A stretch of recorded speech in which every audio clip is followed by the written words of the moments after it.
theme today explores how women's transformative leadership strengthens justice, restores dignity, and brings healing. In these fragile times, when we sometimes feel that external systems of justice fail us, we cannot give up hope. Instead, we must explore alternative ways to experience justice, ways that restore dignity and bring healing. One such pathway may be through art. I am speaking today from our UN offices in New York, and on my way to the United Nations this morning, I walked through a park where there is a powerful art installation called Thinking of You, dedicated to survivors of conflict-related sexual violence. The installation displays donated dresses from survivors, hanging on washing lines that crisscross the path, of every colour and size. Some are very small and some are much larger. Standing there, you realise that behind each dress is a real person, a survivor whose story deserves to be heard. Art has unique power to connect us instantly with a deeper truth, one that can transform how we see and respond to reality. When this installation was first shown in 2015 at the Kosovan National Football Stadium, it became a collective act of healing. Another way to move beyond dependence on external systems of justice is to look within ourselves and reconnect with the enduring principles that sustain justice and resilience. Dignity, equality, safety, and freedom of expression. These spiritual principles form the foundation for the systems and institutions intended to safeguard justice and protect human rights. Inner work done by individuals, especially those in positions of leadership, creates a rippling effect throughout the organizations and communities they serve. When leaders act from a foundation of spiritual values, they can uphold justice even when external systems appear fragile. Today, we will explore how justice can be accessed through our inner resources and lived experience, even when external systems seem to falter. As we listen to the experiences of our guests, women deeply engaged in advancing justice, we will reflect on what has sustained them. What inner principles give them the strength to continue driving change and to bring hope and healing? In a world where systems may sometimes falter, the enduring power of justice begins in the human spirit. We have a beautiful poem with which we are going to start. And the name of this poem is Dear Young Woman. Dear young woman, I hope you find you. I hope you find love. I see all the armor you wear. I see all the jewels and gems of wisdom you share. It's okay to shine. It's okay to have pride, Ma. You don't have to live a lie. Don't let the violence fool you into silence, convincing you that you are not worthy of space and time. You might not know it yet, but you got a multi-dimensional set of eyes looking out for you. Trust that what is meant for you is relying on you to show up. You can lose your religion, but you will never lose your spirit. Each of your breaths have minds and lives of their own. I doubt we'll ever know the true impact of our presence. What a blessing. Young woman, I wish you enough time for all of your skills and talents. I wish you more revelations than disrespects and regrets. And I beg you to believe yourself more than your parents ever did. Carry out your curiosities in spite of the corruptions you experience. you let yourself free, when you let yourself forgive. And so when you do, and I know you will, I hope you find you. I hope you find love again. We all know that current times are very sensitive, and the poem reminded me, and I'm sure it reminded all of us why we are here today, to look inwards, to reconnect with who we truly are, and find strength during these times. Once again, a very warm welcome to everyone. My name is Prajwal Bosley. As a researcher in sustainability and justice, I explore the world from inside out. And I deeply believe that systematic change requires inner transformation and soulful living combined with conscious leadership. And as a young woman early in my career, I am so honored to moderate this panel. Joining with me are four of the most powerful leaders, or must I say, steamships in the area of justice. Our first panelist, Yasmin Suka, she's an internationally recognized human rights lawyer who has spent over 4 decades working with survivors to champion truth and healing. From her historic work on the South African Truth and Reconciliation Commission to her massive work today as the chair of the UN Commission on Human Rights in South Sudan, she continues to lead the way in restorative justice. Next, we have with us Elizabeth Odia Benito, one of the legends of today's time. She is a Costa Rican judge, an activist who has dedicated her career to actively defending human rights and dignity. Having served as a judge in the world's highest international courts, including the International Criminal Court, she has spent decades fighting to eradicate violence against women. And to me, what makes her extraordinary is that despite holding such powerful legal positions, she is so profoundly humble and filled with love and compassion. Further joining with us is Denise Scotto, all the way from New York. She's an international attorney, an interfaith minister, and a policy advisor. For decades, she has beautifully woven together global policy, human rights law, and deep spiritual practice to promote a culture of peace and nonviolence at the UN. She is such a powerhouse and an example of leading from deep spiritual awareness in global advocacy. It's such an honor to be here with so many women all across the world. And it reminds me that there's a special quality that women bring of fellowship. And that really helps in the kind of work that we do. I grew up in apartheid South Africa. And as a child, I experienced firsthand what it's like to grow up in a system that brutally and systematically denies you dignity and humanity. And those experiences really shaped me profoundly and led me to become, struggle against apartheid. At the same time, I was also deeply influenced by the South African interfaith movement. People came together from many religious traditions, but united in the values of compassion and inherent dignity. And that brought us together in our struggle against an unjust government and system. And of course, one of the key leaders in this interfaith movement was Archbishop Desmond Tutu, who later became my boss in the South African Truth and Reconciliation Commission. And the Archbishop believed in Ubuntu.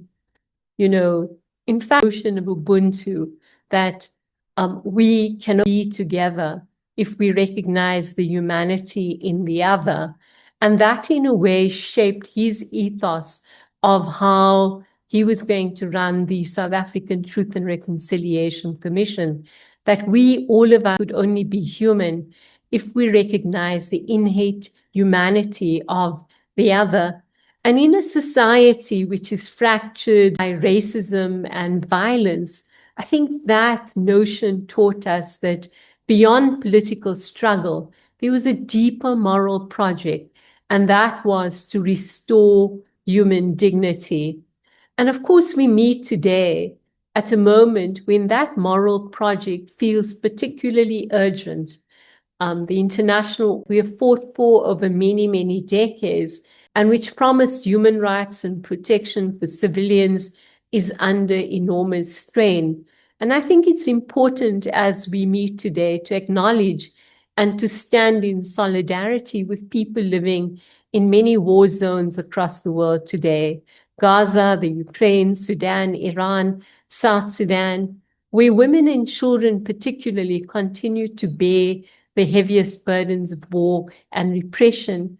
And in a way, what that reminds us is that the struggle for justice is never finished.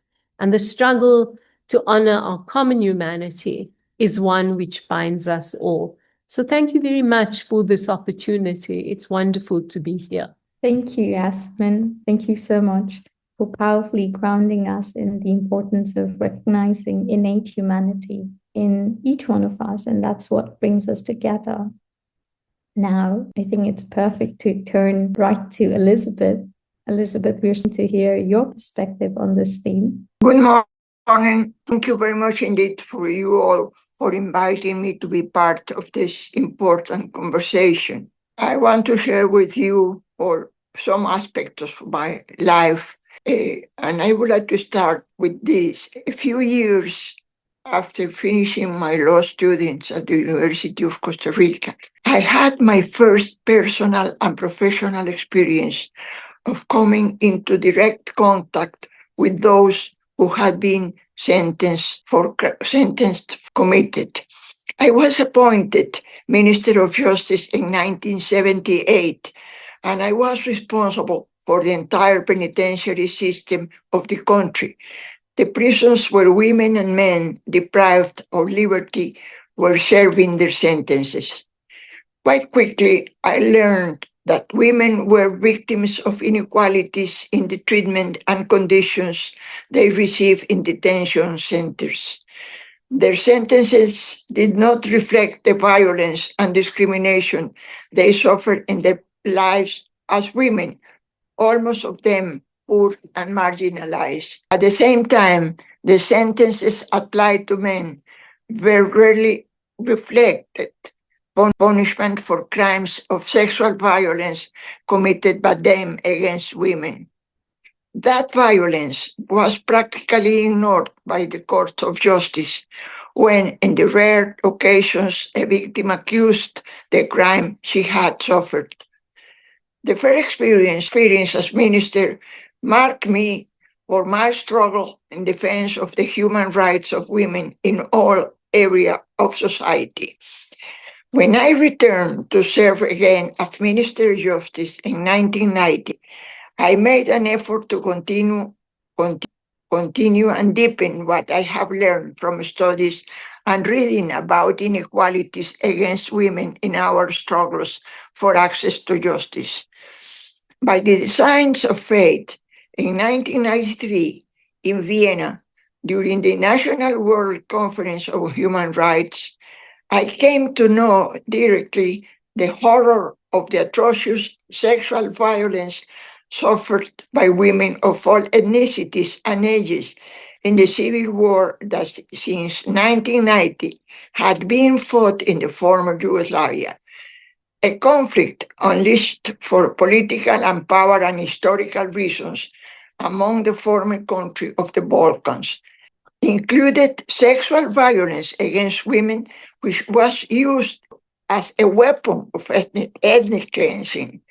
At that time, crimes of sexual violence were ignored by international law, both in humanitarian law and human rights law. Their perpetrators received no punishment, and impunity had been the historical norm in all wars. Not even in the Nuremberg trial was anyone sanctioned for or the crimes of sexual violence recognized as such.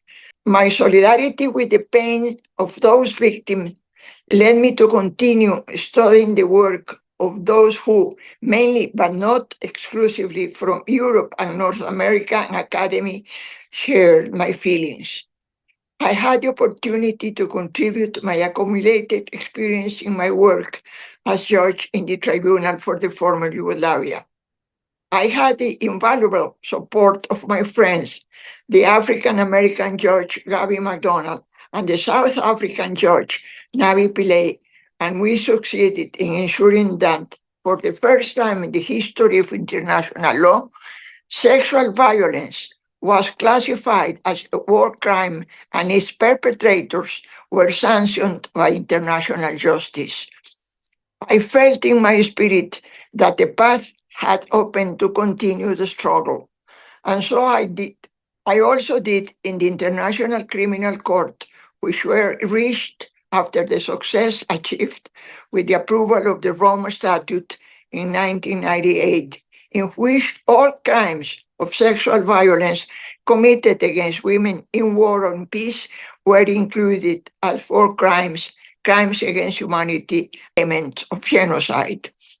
In my final years at the International Court of Human Rights, I contributed with my experiences and my spiritual conviction that justice must clearly pay attention to the rights of women who are victims of crimes as well as those of men who are also victims, but with a different impact in their lives and consequences. And although my years as a judge have ended, my spirit keeps alive the flame that continues to illuminate my belief that justice and spirituality are inseparable in a society like the one we dream of, compassionate, supportive, and just, whose values are grounded in the ethic of human rights. Thank you very much for inviting me.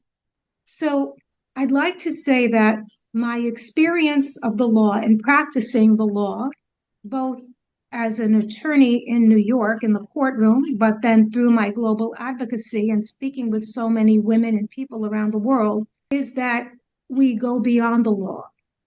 And how do we do that? I agree with Judge Odio Benito about this idea of spirituality, because justice and spirituality really do go hand in hand. It's about those values, that we see how we respect the dignity of each and every person, because a lot of times the law just doesn't, It's about how we really can have equality under the law, but then just equality as a human being. And I really want to touch on this point and bring in two people. I do want to reiterate about Archbishop Desmond Tutu and also about Mahatma Gandhi, because we have two examples of men who have been transformative figures in justice, but also in perspectives of people and their worldview, about embodying that heart, the heart, going into the heart and leading with compassion and love and forgiveness. I have tried to learn lessons from Archbishop Desmond Tutu about forgiveness and what that means and apply that to my own life. But I think when we talk about the transformational process, and especially applying that to leadership, be it women leaders or male leaders, how can we not speak about the message of the heart and going in, finding that space where we realize that we are equal. We're not different from one another. We're human beings. We're spirits. We may have the form of a man. We may have the form of a woman. But at the end of the day, the spirit, the soul, is neither man nor woman. And it's, in my opinion, about coming from that center of compassion, love, kindness. All of you said that the idea of spirituality and justice go hand in hand. That really shows how much of conscious and aware approach our leaders in top positions currently are having. Do any of you have any brief stories where you've seen this happening and being executed in reality? Perhaps when a woman had to speak up and seek change and seek truth, truth? What changed, and what was the inner process that you faced, as well as for the people that you were dealing with? I was so touched by the fact that I think both Denise and Judge Odio mentioned two people who've played quite a big role in my life. You know, it was Mary Robinson when she was the High Commissioner for Human Rights, who actually insisted that I go to Sierra Leone. And I remember that time coming from the South African Truth and Reconciliation Commission and not wanting to go. And she persuaded me by calling the Archbishop, who then summons me and said, why don't you want to go and work in the region? And that's how I went. But the other person who played a major role was, of course, Judge Navi Pillay. And as a woman working in this field of international criminal law, I think all of us rejoiced with the way in which both she and Elizabeth stopped the proceedings in the Akayesu trial, and in fact insisted that the prosecutors go back and in fact amend the charges that were being put. And of course, as a result of that, you have this cataclysmic shift in law around the question of rape. But you know, it's not always possible to have criminal justice. And I think as a result of that, having to make compromises so that we could find ways to live together, that was really the basis on which the South African Truth and Reconciliation Commission was based, the notion of a restorative justice model, which doesn't only focus on the crime or the perpetrator, but really also focuses on the victim and the fact that the victim may come from a community, a family, and a society. And in that context, how do you build both acknowledgement, the question of mercy or forgiveness, as we may call it in different contexts, and then, of course, the question of how do you restore the question of humanity. And, you know, as I was listening to the poem and the young women who recited the poem, it struck me a story a testimony really, that I had had to listen to in Sierra Leone, in a little town called Kono, where there's a lot of, you know, illegal diamond mining that takes place, where the diamonds are alluvial. I came face to face with a young woman called Aminata, and she stood before us commissioners. She didn't say a word, but she opened up her dress.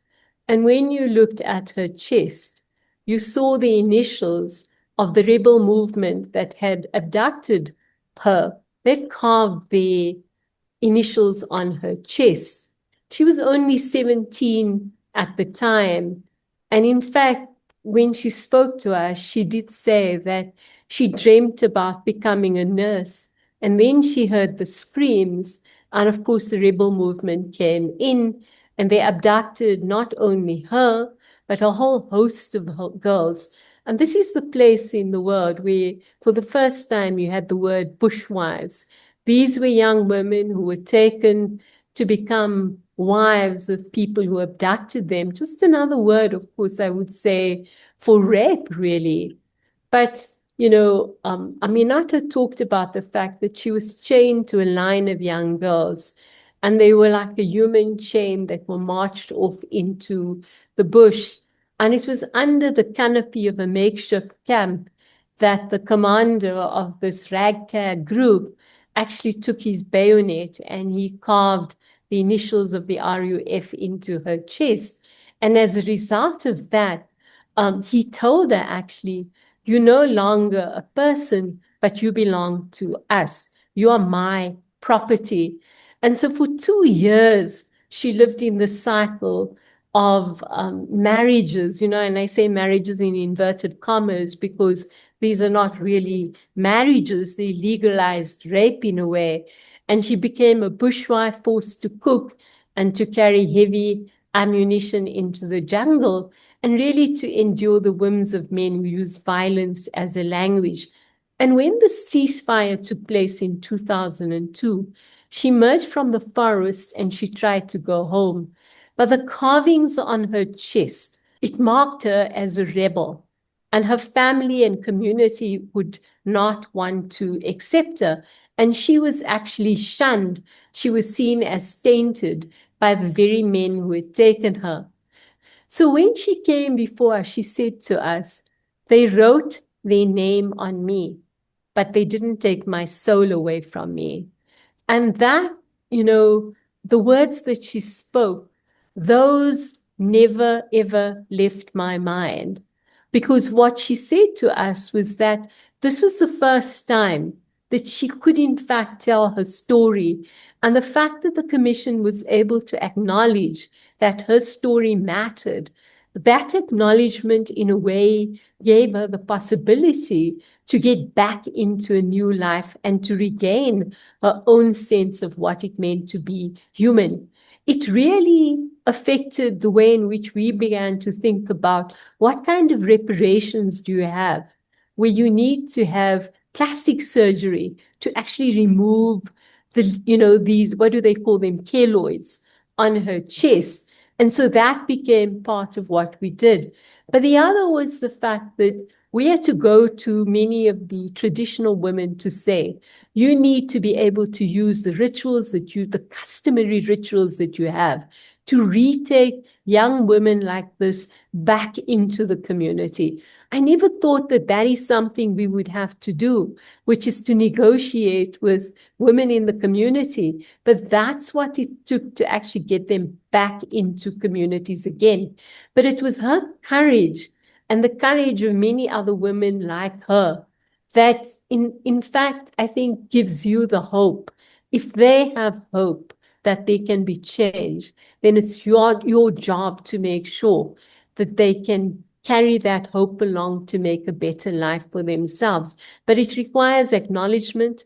It requires the ability, I think, of communities to forgive and to see you for who you really are.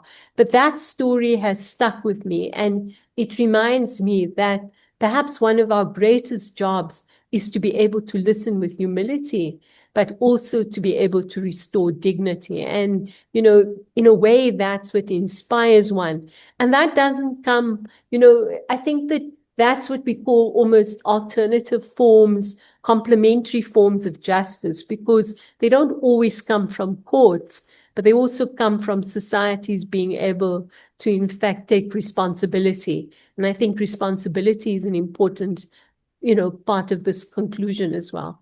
Thank you. I'll stop there.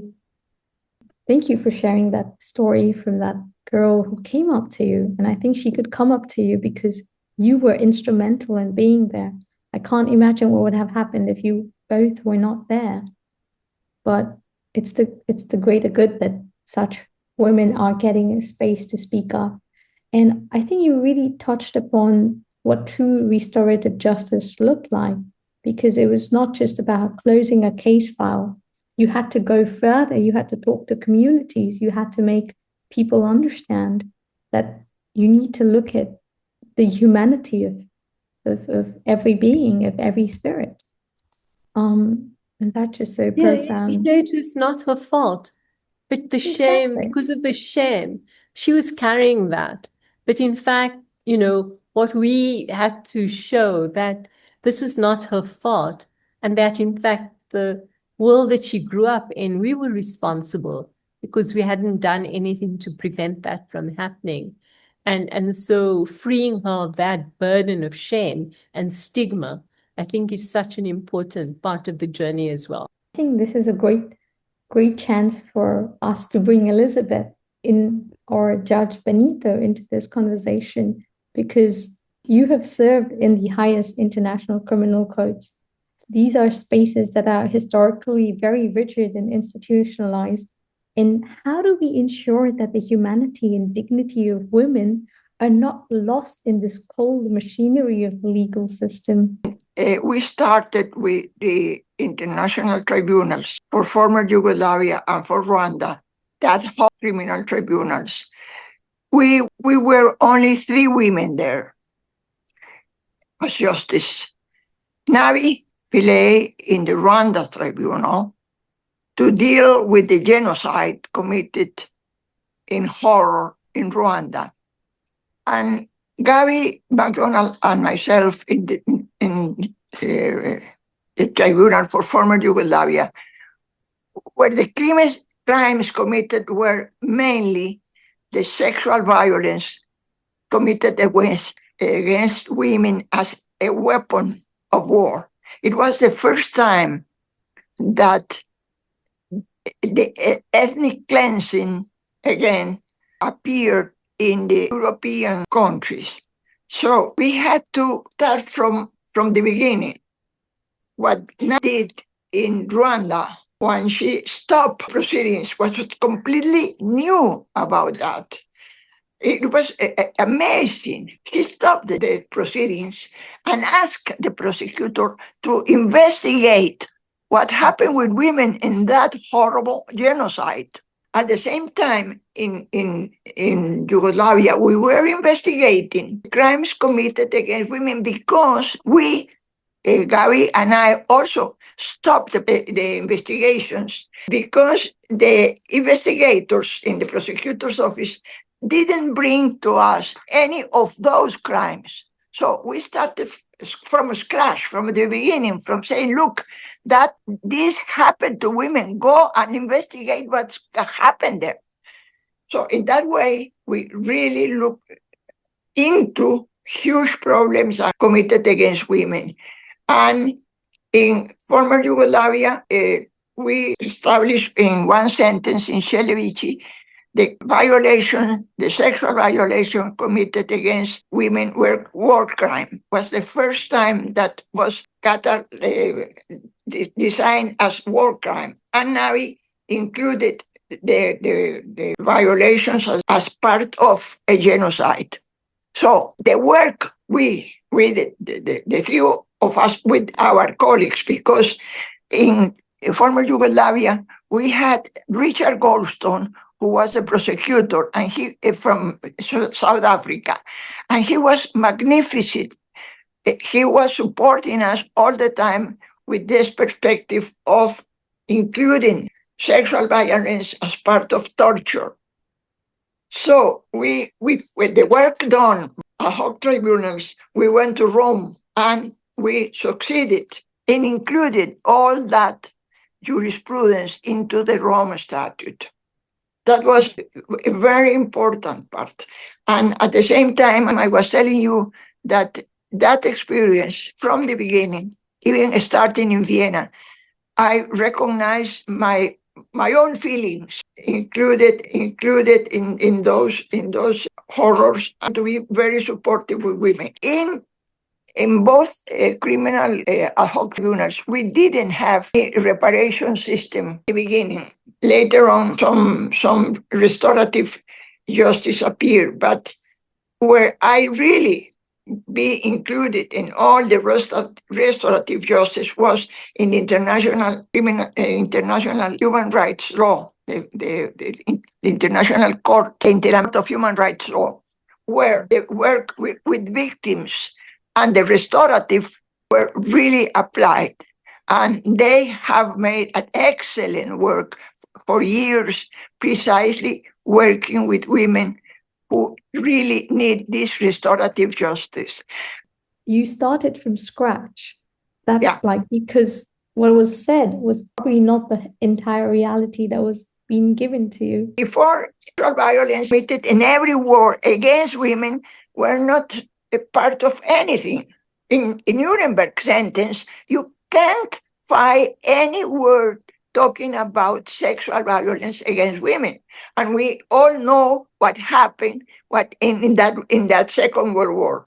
But what was the inner awareness or your support system that kept you going? Well, I think that we have to fight as much as we can to really get our objective, our goals, ideals, to be supportive, to be there for women, to be there for the human beings they need it.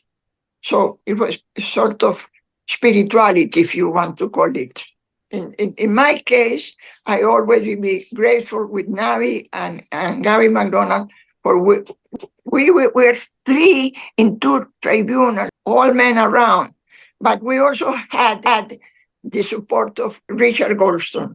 I mean, when you as a judge experience say this, it just brings so much a confidence and hope Well, to me, into like I'm sure brings so much more empowerment to all those young individuals that are listening to this. It's completely you fantastic. have to feel empowered to face all that. Definitely. It's, this brings me to Denise. Like, I know that you're also doing this heavy work because working in public interest was not easy for you since the start. I remember you sharing there were days you didn't even have food, but your desire to work for the greater good kind of kept you going. From your perspective, how does dealing like with these rigid environments and then at the same time you have to keep your inner values and what you really thought you chose this field for, which is for the greater good? Because we heard about the Truth and Reconciliation Commission, when we heard about, the criminal justice system does not provide justice in many ways, and it doesn't deliver what people can feel to be peace within themselves or acceptance of these situations. And sometimes this idea of compromising can appear to be someone having a weakness in their character, And I would look at it differently. If we compromise sometimes, if we try to give something up, it's because we want something greater than that to come out of it. We want a benefit for everyone to come out of it. We want to have more of a resolution where everybody agrees that, okay, this is something that, it's not perfect. It's not what I was looking for, but you know what? I can accept this.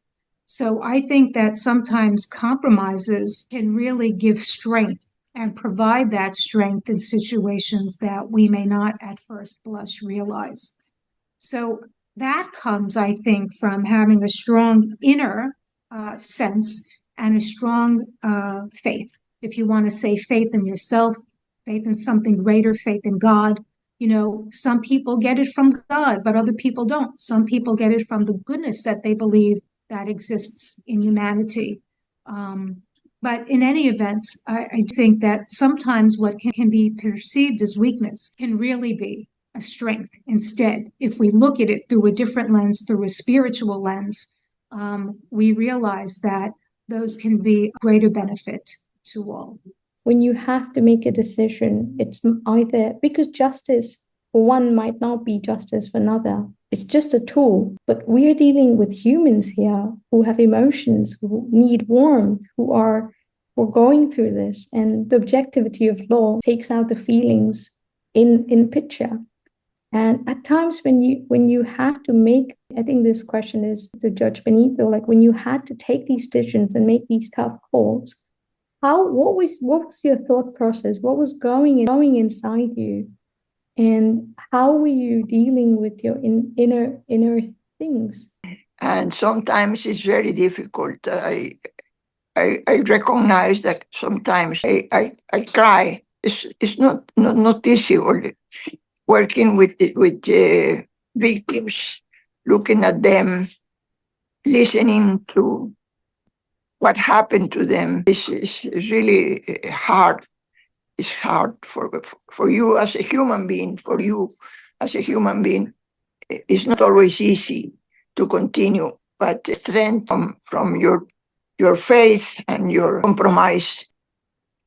It's exactly, you see, I was our friend there talking about what we are reading today about the Epstein files. It's really horrible. It's really horrible. I haven't heard anything about the victims. I have heard about the guys who were there, who did what they did, but nobody mentioned the victim.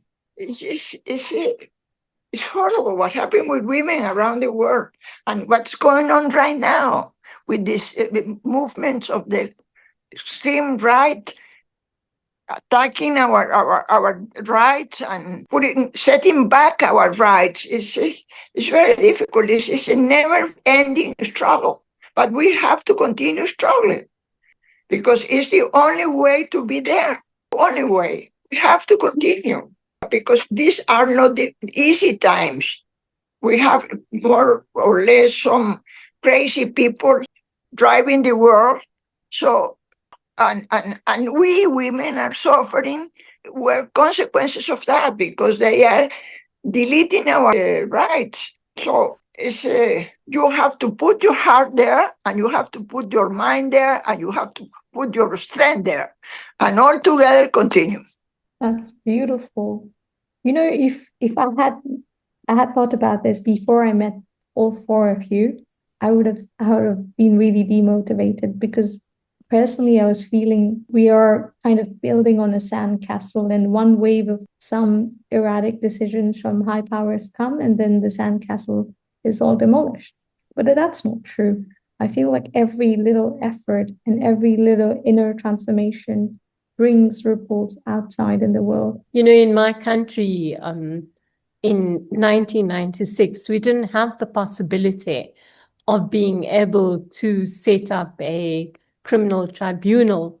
And in fact, what we were compelled to do was to find a way in which we would embrace those who had perpetrated really atrocity crimes against us in the name of apartheid. And so, you know, one of the compromises that South Africa made was in fact to incorporate what we called an amnesty process. So if you came forward, if you were a perpetrator, and you made full disclosure about the crimes that you had committed, then of course, if you had satisfied the criteria, you would go free. And if you were in prison, then of course, you would be released from prison.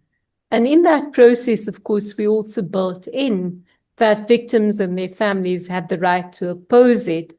And in that way, we began to learn about much of the crimes that had taken place in South Africa. But one case in particular was really very difficult. A death squad came forward and they said to us that they would show the family where, in fact, the remains of a young, combatant could be found. And this was a young woman who had been part of the underground resistance movement against apartheid. She'd been captured by the security police and she'd been detained for many months. They, stripped her naked and eventually they killed her.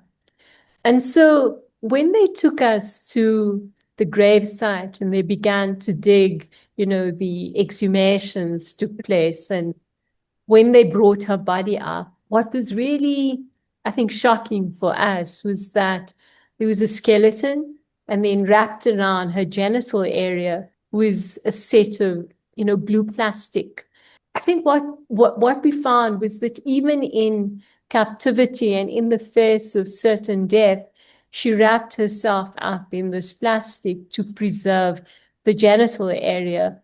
A young artist who was called Judith Mason, she heard the story through a radio newscast, and she actually collected a whole lot of discarded blue plastic bags, and she sewed them into a dress.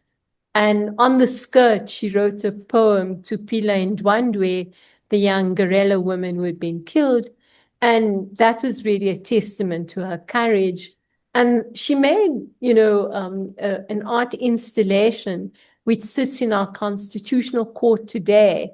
And it's called the Blue Dress Series. And I think what she was trying to convey is that while Pila didn't live to see freedom, her story reminds us that even in the most dreadful times, dignity can't be extinguished even by the most brutal systems of oppression.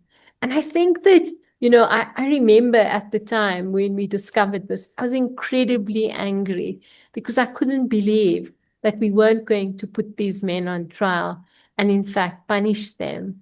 And I think it was the Archbishop who said to me that we should remember too that we need to find a space in our hearts for these people to be able to come forward and in fact to speak about the crimes that they had committed, because that's a way of setting them free as well. I remember also having to shake the hand of some of them, and I went to the bathroom And I kept washing my hand over and over again because I thought the blood of all these people they killed is on my hand. And it was, I didn't want to, I said to the arch, I didn't come to deal with them. I came to deal with victims. And he said to me, you have to make a choice. If you can't do this, then you shouldn't be there. Because our job is to find a way for them to come back into recognizing their own humanity. And he said that's the meaning of Ubuntu, recognizing the humanity of the other. It was a very difficult choice for me. I honestly, at moments, I didn't think I would have the courage to carry on. But that lesson of owning of the responsibility of being in a space and being able to recognize someone else's humanity, that stuck with me.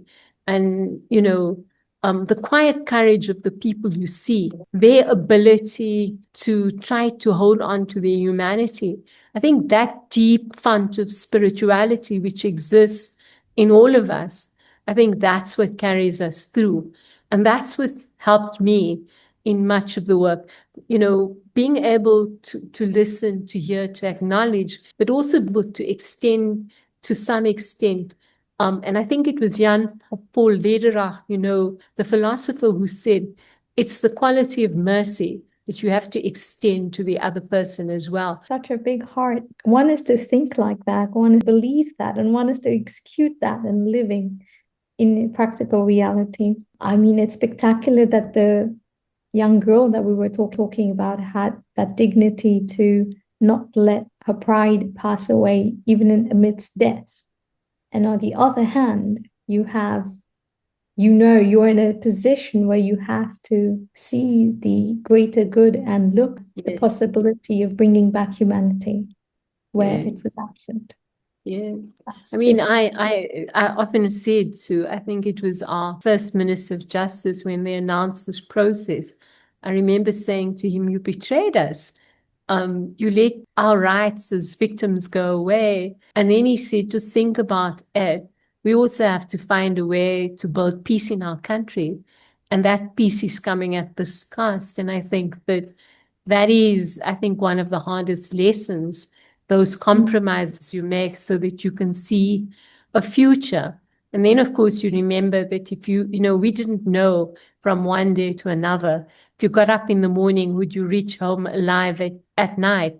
And so for the price of that peace, I guess there's something you have to pay, but you also have to find the other part of the human beings who live in that same society and try to find a way for them to come back as well. I mean, anger is a huge part of it, and one has to move beyond that to try and find that space in yourself to have some compassion for the other. That is true. And I think the current times are quite similar because we don't know what's happening, which flight's getting cancelled and what's happening next. And anger is a huge anger or just sheer frustration and disappointment is probably the sentiment at the moment. And if there's one thing that you want to tell the future generations, what's been really inspirational in this very difficult time is also seeing the survivors of the Epstein period speak out. Mm-hmm. The fact that they've been able to demand those files be released and there be justice, I think that's been inspirational. Also watching, Minnesota, for instance, stand up to the injustices that have been perpetrated against many ordinary civilians. I think that's been inspirational. And I think that that's what is demanded of young people today. And in fact, being able to stand up together and say, we're not prepared to tolerate this kind of injustice, and that we are standing together in this. Because what we have to do is have the courage to stand up and be counted. I think at the beginning, there was that message that flashed across the screen, stand up and stay there. You need to show up and you need to show that you're committed because we need hope. And we have to pass that baton on to you guys. So I think this is the perfect time to get Sister Gayatri on board to share her response to all of it. Well, first of all, let me say how beautiful the panelists were and how profound they expressed certain very dire situations that our fellow women and girls are going or were and still are going through, and the steps they took to make a difference. I came in listening to the conversation with one line of Brita's poem that says, I wish you enough. And I wish you enough, ... is what I was left with. If I were to look at each one of you and say to you, I wish you enough, it's very difficult for me to fill it in.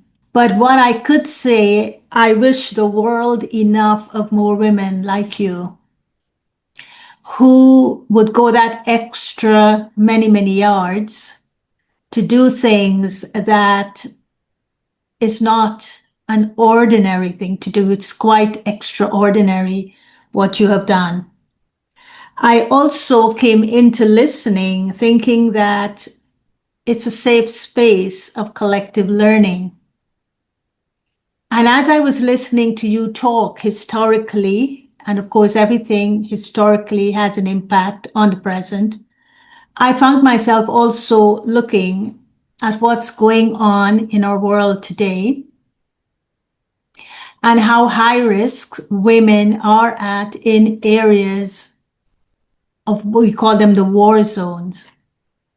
So mention was made of the Epstein file and the thing that women, these survivors, are speaking up, but are they being heard?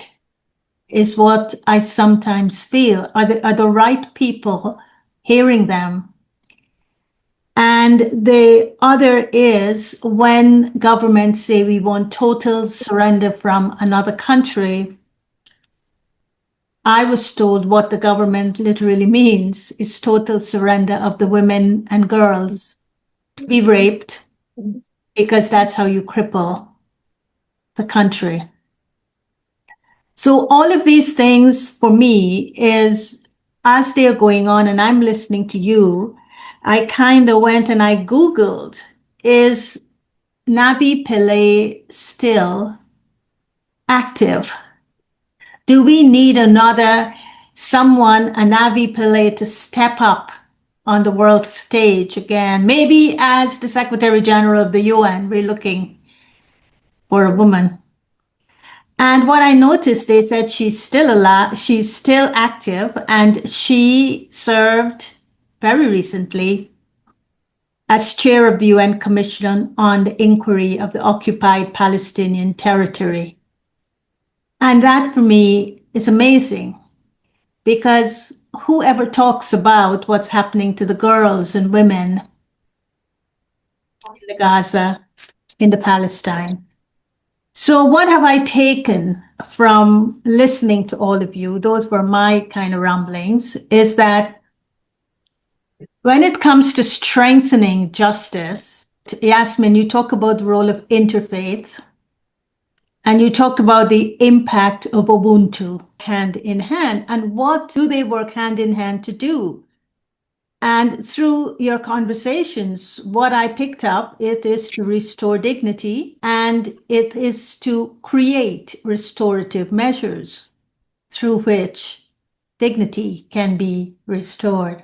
So I feel when I heard Elizabeth talk about the intervention she made with the cooperation of the Commission of Human Rights of Navi Pillay, of what happened in the former Yugoslavia and how hard they work in collaboration to make that happen. And when I heard Denise talked about the Rwanda genocide, and she referred to the Shiros, not the heroes, but the Shiros, who was again Navi Pillay. I don't know if we were kind of invoking her presence or we are foreseeing some premonition of something significant that she's yet to do for serving humanity. And also Mary Robinson as the Shiros.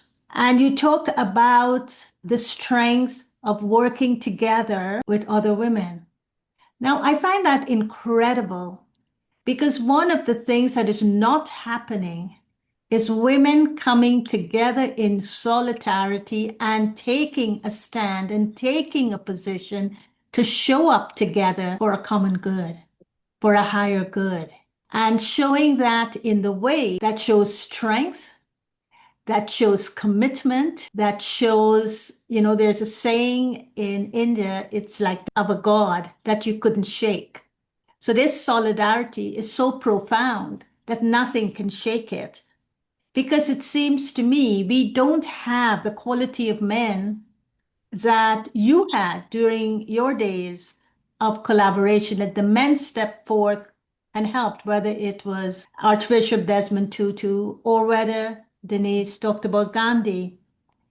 And so I feel that when we're talking about transformative figures, we do need the cooperation of men, but the women themselves have got to be so together and so working in a collaboration that would bring a strength that is called a different kind of power. And that different kind of power, I think, is what we're looking for now. And maybe that different kind of power that comes from this kind of solidarity of women will be renewing or redefining or putting a re-meaning to the word justice. Because Denise, you spoke about it, and that is you talked about the heart. That when we go into the heart, it is there that we discover true equality, because it is in the heart that the spirit of justice is found, compassion, love, and kindness. And I will end with the story of Aminati and with the word compromise. And I put this under the heading of healing. And Yasmin, you said when we come together, when compromise is to live together, but to live in order to gather from the crime, the perpetrator, as well as the victim. Now, in the case of Aminati, it was that she was a bushwife. She was a slave, basically. She had to do whatever they wanted her to do. She was carved on her chest. And then when it was the time for reconciliation, she was rejected by her family and her community. But there was something in that woman that made her realize, you can mark my body, but you can't put your name on the soul. And there's a beautiful song, you can't write your name on the sun. And I think that realization of dignity is innate, and you could take away anything that is mortal from me, but you cannot take away that which defines who I am, and that's immortal. And I think when Brita said, I wish you enough, that's what she was talking about. No matter what you have to go through, there's something else. And so I felt that Aminati's courage and hope is what reminded you, Yasmin, about the responsibility to help restore that dignity in her. And not just you, but the whole group of you working there. So sometimes I feel when we're working, what I got from all of you, we think we are working for the good of others, but yet it is the others who show us what is the good we're working for. And there's a commitment and a responsibility to that. And so that's what I took from all of you. And of course, it doesn't do justice to what you have all said, but I just took what impacted me the most. And what impacted me even more than the most is we have to stand up to injustices, but we must do it together. We must do it with a courage, but not just a courage, but a faith in ourselves, that this is the time we have to take that risk of standing up, despite or in spite of what is happening in the world. Thank you, Sister Gayatri. You put it so well together. And I think, Denise, there is a question from the audience for you. It's from Ayushi Patel. And she's asking, when justice does not bring the outcome we hoped for, how do we continue to move forward with resilience and faith in change?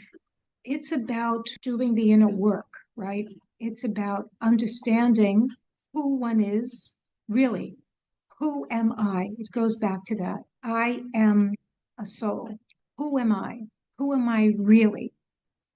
And having a strong faith and a community of those around you like that, who can support you in that thinking, in that uncovering of the true self, I think makes all the difference.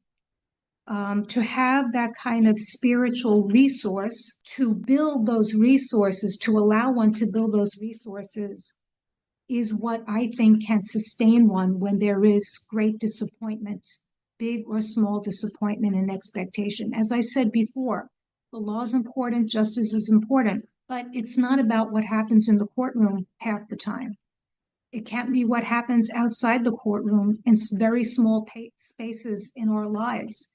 It doesn't have to be a Truth and Reconciliation Commission, but it could be a different kind of mechanism. Or it just could be in our own life with some kind of conflict that goes on with a neighbor. Or it could be closer to our own family and what happens. And for me, I think it's about really just having that, to know that you have a strong connection, with whatever faith-based tradition you have, with those around you who can maintain that positivity, and can help you understand you can get through it. Let's find out the way how to make that happen. It could be spiritual counseling, it could be other things, but I think that it really goes back to what all of us talked about is, who are we as human beings, right? What kind of experience do we have with other people and with something that's greater than ourselves? And how can we surround ourselves with that kind of positivity? Because there's so much evil in the world. I'm just going to say it, there's evil in the world, so many things that cause human suffering, so much negativity. But do we dwell on that? Or can we try to see the glass half full and to try to overcome things that are challenges to us? It's not easy. I'm not saying that it's easy. Believe me, it's not easy and it takes time. It does. But the thing that makes a difference is the environment and those who we can call upon to be with us. That's just my experience. Perhaps other people have something else that they can offer. Since you have lived your entire life exploring the depths of spirituality, Sister Gayatri, from your experience with Raj Yoga meditation, what happens inside a being, not just a woman, but in a being, when they move from a space of silence, of fear, to a silence of strength? And how does that inner shift change the way we seek justice in this world?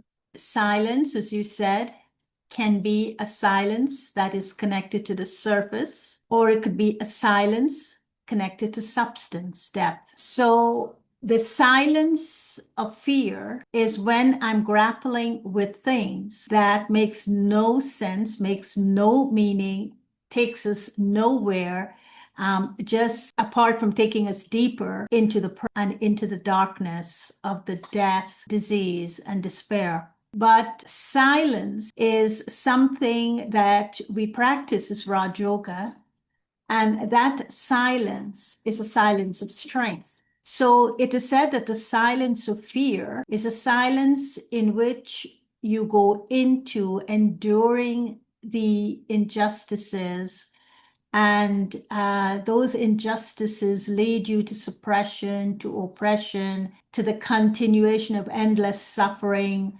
which is often generational. It's passed on from generation to generation, in which, when all else, the silence of fear takes over and, of course, envelops the person's life. And I think a bit of this is mentioned in the paper that the BK submitted as their written statement. But the silence of Raj Yoga is a silence of strength. It is a silence of substance. It is as if you are going into you're standing on a private platform. You are looking into a sacred space, a safe space, to listen to my own voice and to be very clear about the position that I want to take. What is my voice telling me that I need to do? What is my voice telling me of the position that I need to take? And when that is expressed, how would my voice be heard by others? And I think this is the work that we do in that silence that we move. In so doing, the silence allows for healing. It allows, because I'm looking at maybe both sides of the mirror of the silence. I'm not just focusing on the strengths, but I'm also looking at the vulnerabilities. And I am using the power of my soul, the power of my inner qualities to my innate qualities to help transform those vulnerabilities and make them into strengths. So this silence also allows for healing. It allows for empowerment. But I will use a political term because it's also a spiritual term. It allows for self-determination, which means that position that I'm about to give voice from is one that is coming from self-determination. It's coming from something that I truly believe to be true. And this not only show me the way to move forward in, but it also helps me to uphold my own inner dignity and allow for that to be reflected to the others that I'm either helping or I'm responsible for or I'm trying to make a difference in. I think there is a major perspective here in the shift of consciousness that occurs in this silence. And it is, I'm looking at myself through different lens. And it's highlighting inside of me the distinction, public's vision of me, but also my own internal, intimate, authentic self. What is it I want to bring to the public? And so I think this is the shift that happens. It's not that I'm a puppet in the public's hands. And so whatever the public needs from me, I have to deliver. It's not that I'm a puppet in the public's hands. And so whatever the public needs from me, I have to deliver. But I also have to go inside and look to see what it is I have to give to the public. So I think, as Denise was saying, is that I need to reconnect to source. And so in reconnecting to the source of a different kind of power, which we call spiritual power or divine power, then I'm able to draw strength from that source. And I'm able to maintain not just inner capacity, but also strong resilience. And I'm able to have clarity of what it is I need to do, clarity to discern. But I'm able to act from what I call a very basic human trait, which is so eroded in today's society that we no longer have it. So how do I rebuild a capacity for basic human kindness? And I think that's what the silence does, the one that we do when we say we practice Raj Yoga, and silence is part of that Raj Yoga that we practice. That's so beautiful. It's like a tool for complete transformation, inner transformation. This was a very insightful, but also very touching and necessary conversation to have. What we heard today was about justice and spirituality working hand in hand, reaffirming dignity, unity, leading with compassion, love, and forgiveness. What we heard was about courage. We heard about finding the space in our hearts to give others the courage to come forward. And we also heard about recognizing one's own humanity. And so as we are going to close, we would appreciate hearing from all of you as we are in the last 2-minute session. If there was one word or a phrase that would describe either how you're feeling in this moment, what you have experienced through the session, or what you're going to take away with you from this session. And so we invite you to provide your responses and experiences in the chat box so that we can all appreciate what each one of us listening, participating in the session brought. And so we're seeing beautiful responses around healing, mercy, the spirit of the soul. And so we thank you for being with us. We thank the panelists, but we thank each one of you who chose to be with us today. And so as we close, even though the session is coming to a close, it doesn't mean the conversation comes to a close. It doesn't mean the experience, the reflection. So we invite you to continue taking it with you, but also to stay in touch with us.